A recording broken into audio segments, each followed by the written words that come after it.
The headquarters of Astralese Dynamics rose like a steel cathedral above the skyline of New Manhattan, its mirrored spires reaching into the clouds. Inside, engineers, programmers, and physicists worked around the clock to solve the most advanced problems in quantum propulsion, artificial intelligence, and interstellar trade systems. Billions flowed through its corridors, and yet, in the quiet shadows of its gleaming hallways, unseen workers scrubbed the marble floors and emptied trash bins. Among them was Naomi Carter, a black single mother who had worked at Astralese for over 12 years. To most of the high-level staff, she was invisible, just a cleaning lady who worked nights, sweeping offices after the geniuses left. But what nobody noticed was that Naomi always had her teenage son with her, a wiry, sharp-eyed 17-year-old named Elijah Carter. Elijah would sit in corners with a battered notebook while his mother cleaned. He absorbed everything. The holographic displays flickering with code, the diagrams left on white boards, the half-erased equations about particle dynamics. His mind worked like lightning, pulling patterns from the chaos. He was a prodigy, though nobody knew it. Not yet. That night, the company was in crisis. Rumors whispered through the glass-walled labs. Astralis' flagship project, the Quantum Drive, had hit a dead end. Years of work, billions invested, and the company still couldn't stabilize the drive's core equations. Without a breakthrough, Astralese would lose government funding and possibly collapse. The CEO, Victor Halden, a tall, silver-haired man with piercing blue eyes, stalked the halls like a predator. Investors were demanding answers. Engineers were exhausted. The future of the company hung by a thread. Naomi, vacuuming the corner of a conference room, could feel the tension. Elijah, seated quietly in the corner, pretended to doodle. In truth, he was copying down the fragments of an equation left glowing on the smartboard, equations dealing with quantum entanglement fields and negative energy flux. He looked at them once, then twice. His pencil scratched furiously across his notebook. Something wasn't adding up. Middle. Elijah waited until his mother was done, then tugged her sleeve. "Mom," he whispered, "they're making a mistake. Their math is wrong." Naomi sighed, tired. "Baby, these people are scientists. They know what they're doing." "No, Mom, they don't. They're missing a correction factor in the entanglement sequence. If they keep running it like this, the energy will collapse. But if they adjust the resonance constant, look," he shoved his notebook under her nose, full of dense scribbles. Naomi blinked at the impossible symbols. She couldn't follow them. But she had seen Elijah do things like this before, solving college-level math at 12, programming simulations without ever being taught. Still, she shook her head. "Elijah, this isn't our world. I just clean here." But Elijah couldn't stop. That night, when Halden himself stormed into the lab, Elijah couldn't resist. The CEO barked at the team of scientists. "We have 24 hours before the board pulls the plug. I don't care if you haven't slept. Fix it." He slammed the folder on the table and stalked away. The engineers sat, defeated. Equations glowed in the air, endless strings of variables. A $100 million problem, and nobody could crack it. And then, softly from the shadows, "You need to invert the field resonance." Heads turned. A boy, thin in worn sneakers, clutching a notebook, stepped forward. Naomi gasped, dropping her mop. "Elijah," she hissed. The engineer stared. "Who are you?" The boy's voice shook, but he kept talking. "You're treating the entanglement pairs as isolated variables. But they're not independent. They're harmonics. If you apply a negative eigenvalue correction, the system stabilizes. The solution's simple." One of the senior physicists scoffed. "This is classified. Get him out of here." But Elijah had already reached for the stylus. With bold strokes, he rewrote the equation in midair, shifting variables, collapsing terms, canceling infinities. Numbers lined up like soldiers. The unsolvable became solvable. The room fell silent. An older scientist leaned in, eyes wide. That's it. That fixes the instability. Another whispered, "My God, he's right." Naomi's hands trembled as she pulled her son back. "I'm sorry, he didn't mean—" But before she could finish, the door swung open. CEO Halden stood there, his icy eyes locked on Elijah. "What," he said softly, dangerously, "is going on here?" The scientists stammered. One of them pointed at Elijah. "Sir, this boy, he just solved a resonance collapse." Halden's gaze sharpened. He stepped forward, towering over the boy. "Who are you?" "Elijah Carter," the boy whispered.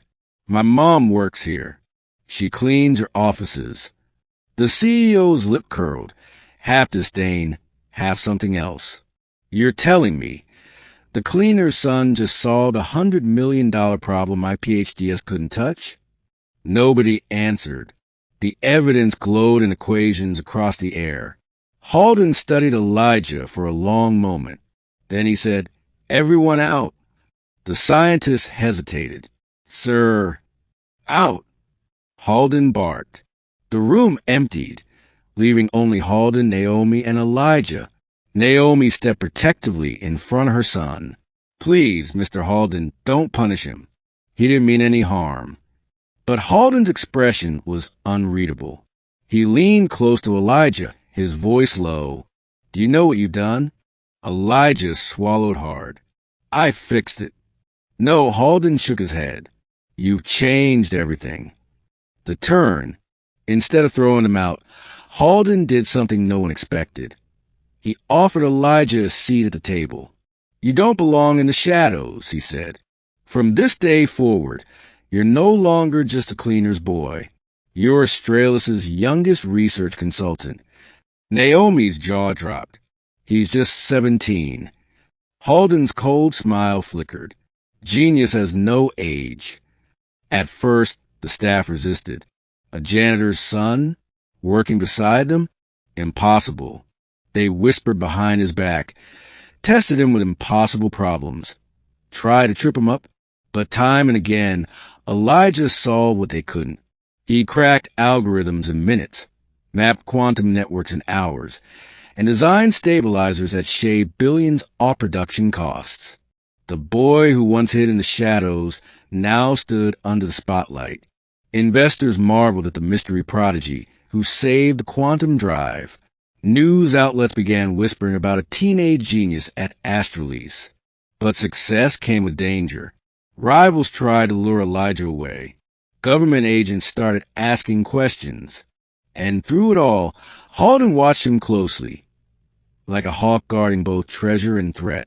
Naomi worried. "Baby, I don't trust that man.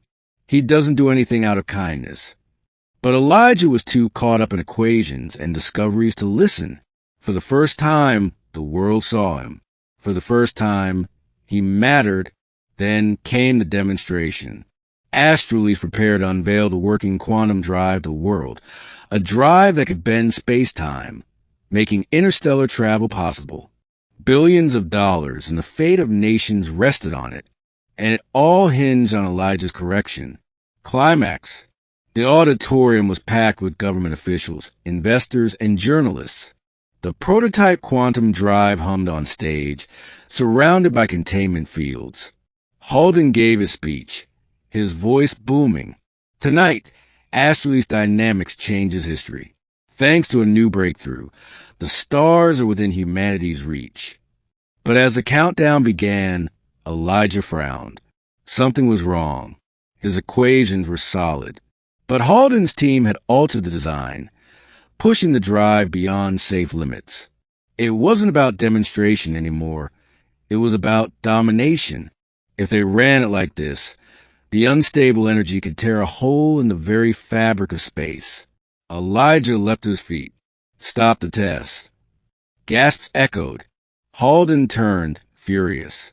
"Sit down, boy." "No. You change the parameters. It'll collapse." Elijah ran to the console, fingers flying. Security guards surged forward, but Naomi broke through the crowd, shielding her son. "Elijah, what do we do?" she cried. "Reverse the polarity sequence, now." Elijah shouted. Against the roar of alarms, Elijah overrode the system. Hands a blur. The containment field buckled, then stabilized. The quantum drive powered down safely. Silence fell. Everyone stared, not at the machine, but at the teenager who had just saved them all. Halden's face was pale with fury. His plan to seize power had been thwarted by the cleaner sun. But the world had seen. Cameras caught everything. Elijah Carter, 17, had saved the planet from catastrophe. Ending. The fallout was explosive. Government agencies stepped in, not to punish Elijah, but to protect him. He was given scholarships, mentorships, and offers from every corner of the scientific world. Naomi was no longer just the cleaning lady. She was the mother of a prodigy who had reshaped humanity's future. As for Halden, his empire crumbled. The board turned on him. Investors abandoned him. And within weeks, he was forced to resign. His legacy was not the quantum drive. It was the boy he tried to control and failed. Months later, Elijah stood beneath a starlit sky with his mother. Beyond the atmosphere, ships now prepared for their first journeys to other stars, powered by equations born from his notebook. Naomi wrapped her arm around him. "I always knew you were special." Elijah smiled faintly, eyes fixed on the heavens. "Mom, I'm just getting started." And with that, the cleaner sun, once invisible, overlooked, dismissed, became the genius who opened the stars to humanity. The world would never forget his name.